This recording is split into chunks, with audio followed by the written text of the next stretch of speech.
Hello viewers, how are you? I think you're fine. Okay, today I'll be talking about another literary work by Chaucer. Everybody understands that I'm going to talk about the prologue to the Canterbury Tales. You're right. The prologue to the Canterbury Tales is the best work by Chaucer.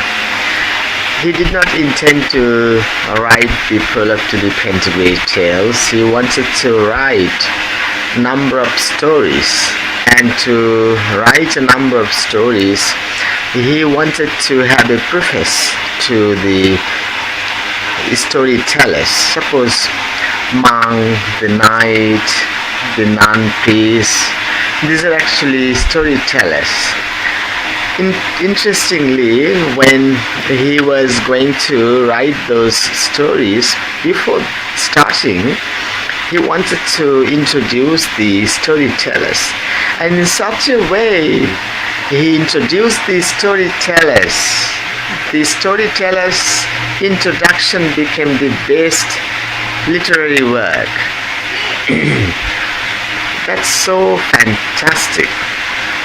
Sometimes you hear some poet writes something like, he can't write poetry, he is so aged, his mind is not good, his mood is not good. When he is describing that he wants to write poetry but he can't, what happens is that expression becomes his best poetry. It happens to many of the poets. So you don't know, you can't, you don't do this. So it happens that it has become the best work.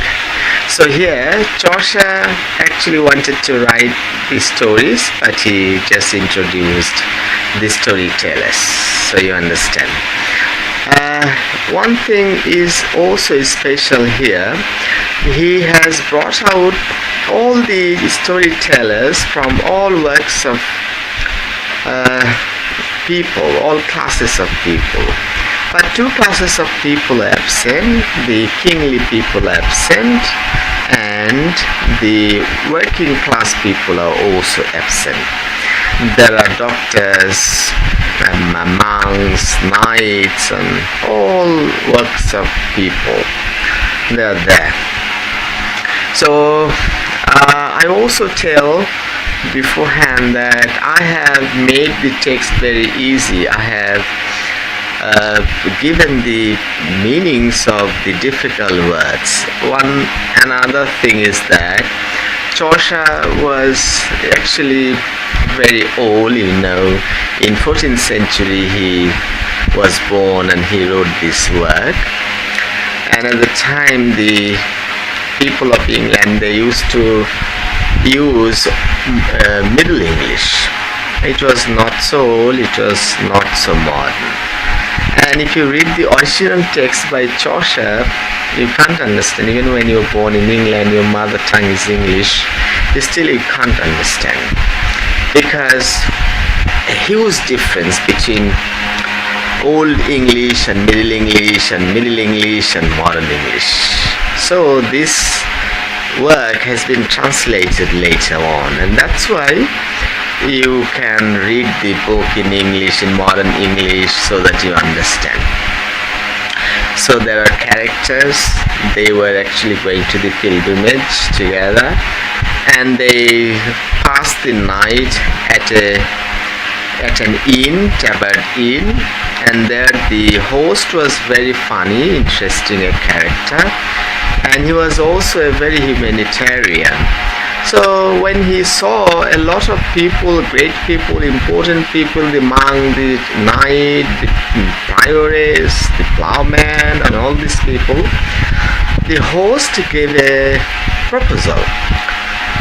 I would like to accompany you to the pilgrimage, if you don't mind, and on the way to the pilgrimage you will tell one story, and on your return, on your way back, you will tell another story. This is what happens, a lot of stories. So he told the pilgrims that if you don't mind, I'd like to accompany you, and I have a condition. I will have everything for you, but on the way everybody will tell two stories, and on the way back you'll be telling two stories. So there are 29 characters. There should have been a lot of stories, but it is also true that we do not have all these stories. Some stories are there, and another thing is that the Paris was an important character, and she had a kind of servant. She is nun's priest, and her story became most famous. The name of this story is very interesting. It talks about the cock and the jackal. It's a very common story. When I was a child, I heard this story that a cock interacts with the jackal. The jackal cut the throat of the hen, and it ran inside the jungle. Before it reached jungle, a lot of people were chasing, but nothing worked. So at one point, the